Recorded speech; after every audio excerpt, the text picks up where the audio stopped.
Hello friends, ಎಲ್ಲರಿಗೂ ನಮಸ್ಕಾರ. 69 ಮತ್ತು 70ನೇ ದಿವಸದ ವೆಯ್ಟ್ ಲಾಸ್ ಜರ್ನಿಗೆ ನಿಮಗೆಲ್ಲರಿಗೂ ಸ್ವಾಗತ. ಈಗ ಡೈಲಿ ವೀಡಿಯೋಸ್ ಹಾಕ್ತಿಲ್ಲ, ಯಾಕೆ ಅಂತ ಹೇಳಿದರೆ ನಾನು ಡಯಟನ್ನು ಬ್ರೇಕ್ ಮಾಡಿಲ್ಲ, ಕಂಟಿನ್ಯೂಸ್ ಆಗಿ ಮಾಡ್ತಾ ಇದ್ದೇನೆ. ಆದರೆ ನಾನು ಸ್ವಲ್ಪ ಬ್ಯುಸಿ ಇದ್ದ ಕಾರಣ ನನಗೆ ವೀಡಿಯೋಸ್ ಎಡಿಟ್ ಮಾಡಿ ಹಾಕಲಿಕ್ಕೆ ಟೈಮೇ ಸಾಕಾಗೋದಿಲ್ಲ. ಹಾಗಾಗಿ ಎರಡು ಒಟ್ಟಿಗೆ ಹಾಕ್ಕೊಳ್ತಾ ಇದ್ದೇನೆ.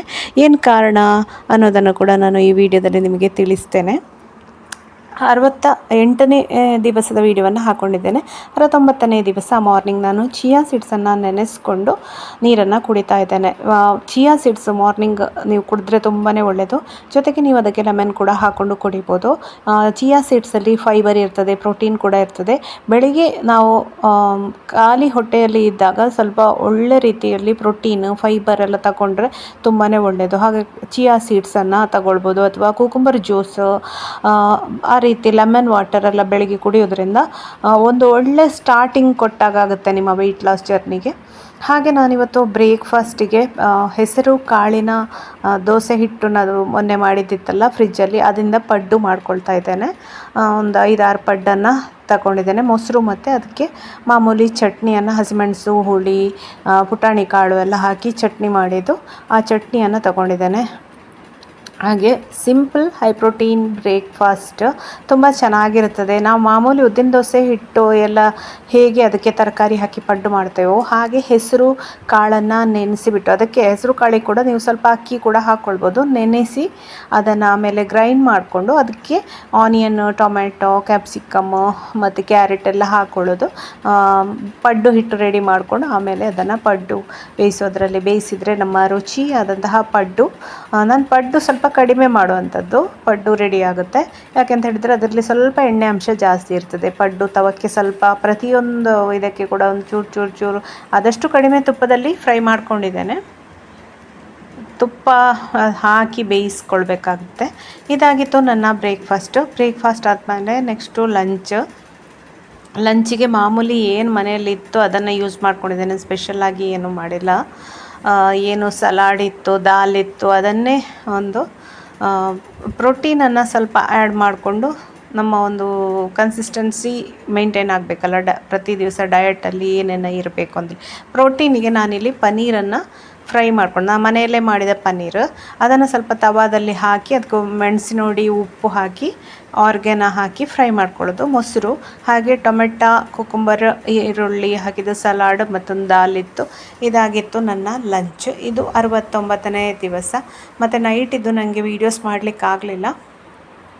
ಮೇ ಬಿ ಏನೋ ತಿಂದೆ ಅಂತ ಕೂಡ ಮೊನ್ನೆ ವೀಡಿಯೋ ನನಗೆ ನೆನಪಿಲ್ಲ. ಏನೋ ಹಣ್ಣುಗಳ ಅಥವಾ ರಾಗಿ ಮಾಲ್ಟ ಆ ಥರ ಏನಾದರೂ ತಿಂದಿರ್ಬೋದು. 69ನೇ ದಿವಸ. ಇದು 70ನೇ ದಿವಸ. ಮಾರ್ನಿಂಗ್ ನಾನು ವಾಕಿಂಗ್ ಮಾಡ್ಕೊಂಡು ಎಲ್ಲಿ ಹೋಗ್ತಿದ್ದೇನೆ ಅಂಥೇಳಿ ಯೋಚನೆ ಮಾಡ್ತಾ ಇದ್ದೀರಾ. ನಾನು ಮಾವಿನಕಾಯಿ ತಗೊಂಡು ಬರಲಿಕ್ಕೆ ಅಂತೇಳಿ ಹೋಗ್ತಾ ಇದ್ದೇನೆ. ಯಾಕೆಂದರೆ ಒಂದು ಕಡೆಯಿಂದ ನನಗೆ ಮಾವಿನಕಾಯಿ ಕಳಿಸ್ತೇನೆ ತಗೊಳ್ಳಿ ಅಂತೇಳಿ ಹೇಳಿದರು. ಅದ ಕಾರಣ ನಾವು ಮನೆಯಿಂದ ಒಂದು ಕಿಲೋಮೀಟ್ರಷ್ಟು ವಾಕಿಂಗ್ ಹೋಗಿ ಆಮೇಲೆ ಜಾಸ್ತಿ ಕ್ವಾಂಟಿಟಿಯಲ್ಲಿ ಮಾವಿನ ಮಿಡಿ ಇತ್ತು. ಆದ ಕಾರಣ ಸ್ಕೂಟ್ರಲ್ಲಿ ಆಗಲಿಕ್ಕಿಲ್ಲ ಅಂತ ರಿಕ್ಷಾದಲ್ಲಿ ತರುವ ಅಂಥೇಳಿ ನಾನು ಅಲ್ಲಿ ಮೇಯ್ನ್ ಹೈವೇ ತನಕ ನಡ್ಕೊಂಡು ಹೋಗ್ತಾ ಇದ್ದೇನೆ. ಅದನ್ನು ಸ್ವಲ್ಪ ಕ್ಲಿಪ್ಸ್ ನಿಮಗೆ ಹಾಕಿದ್ದು. ಹಾಗೆ ಮಾವಿನ ಮಿಡಿ ಬಂದ ಮೇಲೆ ನೋಡಿ ಇಲ್ಲೆಲ್ಲ ಹಾಕಿದ್ದೇನೆ. ಜಾಸ್ತಿ ವೀಡಿಯೋಸ್ ಏನು ಮಾಡಲಿಲ್ಲ, ಯಾಕೆಂದರೆ ಇದು ನಾನು ಸ್ವಲ್ಪ ಜಾಸ್ತಿ ಕ್ವಾಂಟಿಟಿಯಲ್ಲಿ ಉಪ್ಪಿನಕಾಯಿ ಮಾಡ್ತಾ ಇದ್ದೇನೆ. ಇದನ್ನು ಅಂದರೆ ಸೇಲ್ ಮಾಡುವ, ಬಿಸ್ನೆಸ್ ಸ್ಟಾರ್ಟ್ ಮಾಡುವ ಅಂತ ಹೇಳಿ ಉಪ್ಪಿನಕಾಯಿ ಸ್ಟಾರ್ಟ್ ಮಾಡ್ತಾ ಇದ್ದೇನೆ. ಅಂಗಡಿಗಳಲ್ಲೆಲ್ಲ ಕೊಟ್ಟರೆ ತಗೊಳ್ತಾರೆ. ಹಾಗೆ ಹೋಮ್ ಮೇಡ್ ಪ್ರಾಡಕ್ಟ್ ಅಂತೇಳಿ ಒಂದು ಬಿಸ್ನೆಸ್ಸನ್ನು ಈಗ ಸ್ಟಾರ್ಟ್ ಮಾಡಿದ್ದೇನೆ. ಹಾಗೆ ನನಗೆ ಅಲ್ಲಿ ಹೋಗಬೇಕಾದ್ರೆ ಹಸಿವಾಯಿತು, ಅವರು ಬರುವಾಗ ಸ್ವಲ್ಪ ಲೇಟ್ ಆಯಿತು. ಅದಕ್ಕಾಗಿ ನಾನು ಅಲ್ಲೇ ಬ್ರೇಕ್ಫಾಸ್ಟ್ ಮಾಡಿದ್ದೊಂದು ಹೋಟ್ಲಲ್ಲಿ ಸೇಮಿಗೆ ತಿಂದಿದ್ದೆ, ರಾಗಿ ಜ್ಯೂಸು ಕೊಡ್ತಿದ್ದೆ. ಆಮೇಲೆ ಮನೆಗೆ ಬಂದು ಮತ್ತೆ ಓವರ್ನೈಟ್ ಓಟ್ಸ್ ನಾನು ರೆಡಿ ಮಾಡಿಟ್ಕೊಂಡು ಅದನ್ನು ತಿಂದೆ. ಅದಾದಮೇಲೆ ಉಪ್ಪಿನಕಾಯಿ ಕೆಲಸ ಎಲ್ಲ ತುಂಬ ಇತ್ತು. ಊಟಕ್ಕೆ ಏನು ಮಾಡೋದಪ್ಪ ಅಂತೇಳಿ ಯೋಚನೆ ಮಾಡಬೇಕಾದ್ರೆ ರೆಡಿ ಮಾಡಿ ಇಟ್ಟಿದ್ದ ನಿನ್ನೆಯ ಅನ್ನ ಒಂದು ಫ್ರಿಜ್ಜಲ್ಲಿತ್ತು. ಆಮೇಲೆ ಕೊರಿಯನ್ ವೆಜಿಟೇಬಲ್ ಫ್ರೈ ಅಂತೇಳಿ ಒಂದು ರೆಸಿಪಿ ನಾನು ಯೂಟ್ಯೂಬಲ್ಲಿ ನೋಡಿದ್ದೆ, ಅದನ್ನು ಮಾಡ್ತಾಯಿದ್ದೇನೆ. ಬೆಣ್ಣೆ ಹಾಕ್ಕೊಳ್ಳೋದು ಇದು ಒಳ್ಳೆಯದು, ಯಾಕೆಂದರೆ ಹೈ ಫ್ಯಾಟ್ ತಿಂದರೆ ಕೂಡ ವೆಯ್ಟ್ ಲಾಸಿಗೆ ತುಂಬಾ ಹೆಲ್ಪ್ ಮಾಡ್ತದೆ ಅಂತ ಹೇಳಿ ನಾನು ಕೇಳಿದ್ದೇನೆ. ಹಾಗೆ ಅದಕ್ಕೆ ಎಳ್ಳು ಹಾಕ್ಕೊಂಡೆ, ಬೆಳ್ಳುಳ್ಳಿ ಹಾಕ್ಕೊಂಡೆ, ಇದನ್ನು ಫ್ರೈ ಮಾಡ್ಕೊಳ್ಬೇಕು. ಸುರುವಿಗೆ ಬೀನ್ಸನ್ನು ಕುದಿಸಿಕೊಂಡಿದ್ದೇನೆ. ಆಮೇಲೆ ಕುದಿಸಿದಂತಹ ಬೀನ್ಸ್ ಜೊತೆಗೆ ಸ್ವಲ್ಪ ಚಿಲ್ಲಿ ಫ್ಲೇಕ್ಸ್ ಕೂಡ ಹಾಕ್ಕೊಳ್ಳೋದು. ರುಚಿಗೆ ನಿಮ್ಮ ಎಷ್ಟು ಬೇಕಷ್ಟು ಉಪ್ಪನ್ನು ಹಾಕ್ಕೊಳ್ಳೋದು. ಇಷ್ಟು ಹಾಕಿ 2 ನಿಮಿಷ ಫ್ರೈ ಮಾಡಿದರೆ ನಮ್ಮ ರುಚಿಯಾದ ಕೊರಿಯನ್ ವೆಜಿಟೇಬಲ್ ಫ್ರೈಸ್ ರೆಡಿ ಆಗುತ್ತೆ. ಅದಕ್ಕೆ ನಮಗೆ ಇಲ್ಲಿ ಪ್ರೋಟೀನ್ ಬೇಕಲ್ಲ ಊಟಕ್ಕೆ, ಹಾಗೆ ಇದು ನಾನು ಪೇಟೆಯಿಂದ ತಗೊಂಡು ಬಂದ ಪನ್ನೀರು ಅರ್ಧ ತುಂಡನ್ನು ಅಂದರೆ ಕಟ್ ಮಾಡಿಕೊಂಡು ಯೂಸ್ ಮಾಡಿದ್ದೇನೆ. ಇವತ್ತು ಮಧ್ಯಾಹ್ನ ನನ್ನ ಒಂದು ಲಂಚಿಗೆ ಪನ್ನೀರ್ ಇದು ಪ್ರೋಟೀನ್ ಸೋರ್ಸು. ಹಾಗೆ ನಿಮಗೆ ಬೀನ್ಸಲ್ಲಿ ಕೂಡ ಒಳ್ಳೆ ಪ್ರೋಟೀನ್ ಸಿಗ್ತದೆ, ಫೈಬರ್ ಸಿಗ್ತದೆ. ತುಂಬ ಈ ರೀತಿ ಒಂದು ಊಟ ಮಾಡಿದರೆ ಹೊಟ್ಟೆ ಫುಲ್ಲಾಗ್ತದೆ. ಅನ್ನದ ಕ್ವಾಂಟಿಟಿಯನ್ನು ಸ್ವಲ್ಪ ತಗೊಳ್ಬೇಕು. ಸ್ವಲ್ಪ ಪನ್ನೀರನ್ನು ಫ್ರೈ ಮಾಡಿದರೆ ಆಯಿತು.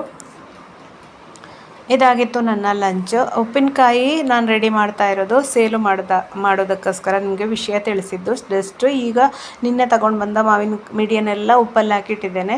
ಫುಲ್ ರೆಡಿ ಆದಮೇಲೆ ಹೇಗಾಯಿತು, ಹೇಗೆ ಬಂತು, ಯಾವ ರೀತಿ ಇದೆ ಅನ್ನೋದನ್ನು ನಾನು ನಿಮಗೆ ವಿಡಿಯೋದಲ್ಲಿ ತಿಳಿಸ್ತಾ ಇರ್ತೇನೆ. ನಿಮಗೆ ಬೇಕು ಅಂತ ಇದ್ದರೆ ಕಮೆಂಟ್ ಮಾಡಿ, ಅಂಥವರಿಗೆ ನಾನು ನಂಬರ್ ಕೊಡ್ತೇನೆ, ವಾಟ್ಸಪ್ ನಂಬರ್. ನಿಮ್ಮ ಒಂದು ಅಡ್ರೆಸ್ಸಿಗೆ ನಾನು ಕೊರಿಯರ್ ಕೂಡ ಮಾಡ್ತೇನೆ. ನಾನು ಚಿಕ್ಕ ಮಟ್ಟಿನಲ್ಲಿ ಈ ಒಂದು ಬಿಸ್ನೆಸ್ಸನ್ನು ಸ್ಟಾರ್ಟ್ ಮಾಡಿದಷ್ಟೇ. ತುಂಬ ಕ್ವಾಂಟಿಟಿಯಲ್ಲಿ ಉಪ್ಪಿನಕಾಯಿ ಮಾಡಿಕೊಂಡು ದೊಡ್ಡ ಪ್ರಮಾಣದಲ್ಲಿ ಏನು ಸ್ಟಾರ್ಟ್ ಮಾಡಿಲ್ಲ. ಏನೋ ಒಂದು ಸ್ವಲ್ಪ ನೋಡಿದ್ದೀರಲ್ಲ ಎಷ್ಟು ಮಾವಿನಕಾಯಿ ಇದೆ ಅಂಥೇಳಿ, ಸ್ವಲ್ಪ ಪ್ರಮಾಣದಲ್ಲಿ ಉಪ್ಪಿನಕಾಯಿ ಮಾಡಿ ಅದನ್ನು ಸೇಲ್ ಮಾಡುವ. ಇಲ್ಲಿ ಹತ್ತಿರದ ಅಂಗಡಿಗಳಲ್ಲಿ ಕೆಲವು ಕಡೆ ಮಾತಾಡಿದ್ದೆ, ಅವರು ಕೂಡ ಹೇಳಿದರು ಮಾಡಿ, ನೀವು ನಿಮ್ಮ ಒಂದು ಕೈ ರುಚಿ ಹೇಗುಂಟು ನೋಡುವ, ಇಲ್ಲಿ ನಾವು ಸಪೋರ್ಟ್ ಮಾಡ್ತೇವೆ ಅಂತೇಳಿ ಹೇಳಿದ್ದಾರೆ. ಅದೇ ರೀತಿ ನಿಮಗೆ ಕೂಡ ಬೇಕು ಅಂತೇಳಿದರೆ ನೀವು ಕೂಡ ನನಗೆ ಒಂದು ಸಪೋರ್ಟ್ ಮಾಡ್ತೀರಾ ಅಂಥೇಳಿ ಅಂದ್ಕೊಂಡಿದ್ದೇನೆ. ಬೇಕು ಅಂತಿದ್ದರೆ ಖಂಡಿತ ಮೆಸೇಜ್ ಮಾಡಿ, ನನ್ನ ನಂಬರ್ ಕೊಡ್ತೇನೆ, ವಾಟ್ಸಪ್ಪಲ್ಲಿ ಮಾತಾಡ್ಬೋದು. ಹಾಗೆ ನಿಮ್ಮ ಒಂದು ಅಡ್ರೆಸ್ ಕೊಟ್ಟಿತ್ತು ಅಂತೇಳಿದರೆ ನಿಮ್ಮ ಅಡ್ರೆಸ್ಸಿಗೆ ನಾನು ಕೊರಿಯರ್ ಮಾಡ್ಬೋದು. ಎಲ್ಲ ಅದರ ಬಗ್ಗೆ ಫುಲ್ ಡೀಟೇಲ್ ಬೇಕಾದರೆ ನಾನು ವಾಟ್ಸಪ್ಪಲ್ಲಿ ತಿಳಿಸ್ತೇನೆ ನಿಮಗೆ. ಇದಾಗಿತ್ತು ನನ್ನ ಲಂಚ್. ಒಳ್ಳೆ ಹೈ ಪ್ರೋಟೀನ್ ಲಂಚ್ ಅಂತೇಳಿ ಹೇಳ್ಬೋದು. ಹಾಗೆ ಇದು ಪನ್ನೀರೆಲ್ಲ ಇದೆ, ಜೊತೆಗೆ ಮೊಸರು ಕೂಡ ತಗೊಂಡೆ ಸ್ವಲ್ಪ ಅನ್ನಕ್ಕೆ ಹಾಕ್ಕೊಳ್ಳಿಕ್ಕೆ ಅಂಥೇಳಿ. ಮೊಸರು ಕೂಡ ಒಳ್ಳೆ ಒಂದು ಗಟ್ ಹೆಲ್ತಿಗೆ ತುಂಬಾ ಹೆಲ್ಪ್ ಮಾಡುವಂತಹ ಒಂದು ವಸ್ತು ಮೊಸರು ಅಂತ ಹೇಳುವುದು. ಆ ಮೊಸರನ್ನು ಕೂಡ ಈ ಒಂದು ಸಮ್ಮರಲ್ಲಿ ನಾವು ತಿಂತಾ ಇದ್ದರೆ ಆರೋಗ್ಯಕ್ಕೆ ತುಂಬಾ ಒಳ್ಳೆಯದು. ಫ್ರೆಂಡ್ಸ್, 2 ದಿವಸದ ವೀಡಿಯೋವನ್ನು ಇದರಲ್ಲೇ ಹಾಕ್ಕೊಂಡಿದ್ದೇನೆ. ಆಮೇಲೆ ನೈಟ್ ಡಿನ್ನರ್ ವೀಡಿಯೋ ನಾನು ಏನೂ ಶೂಟ್ ಮಾಡಿಲ್ಲ ಅಂತ ಅನಿಸುತ್ತೆ. ಏನೂ ತಿಂದಿಲ್ಲ. ಪೈನ್ಯಾಪಲ್, ಮ್ಯಾಂಗೋ, ಹಣ್ಣುಗಳು ಆ ಥರನೇ ತಿಂದು ನನ್ನ ಡಿನ್ನರನ್ನು ಮುಗಿಸಿಕೊಂಡಿದ್ದೇನೆ. ಈ ಉಪ್ಪಿನಕಾಯಿ ಕೆಲಸದಲ್ಲಿ ತುಂಬ ಬಿಸಿ ಇದ್ದೆ, ಕೈಯಲ್ಲೆಲ್ಲ ಅದರ ಸೊನೆ ಎಲ್ಲ ಆಗಿತ್ತು. ಹಾಗೆ ವೀಡಿಯೋಸ್ ಎಲ್ಲ ಜಾಸ್ತಿ ಮಾಡಲಿಕ್ಕೆ ಆಗಲಿಲ್ಲ. ಫ್ರೆಂಡ್ಸ್, ನಿಮಗೆ ಈ ವಿಡಿಯೋ ಇಷ್ಟ ಆದರೆ ಖಂಡಿತ ಲೈಕ್ ಮಾಡಿ. ಇನ್ನು 69, 70 ಆಯಿತು, 71ರ ವಿಡಿಯೋ ನಾಳೆ. Thank you.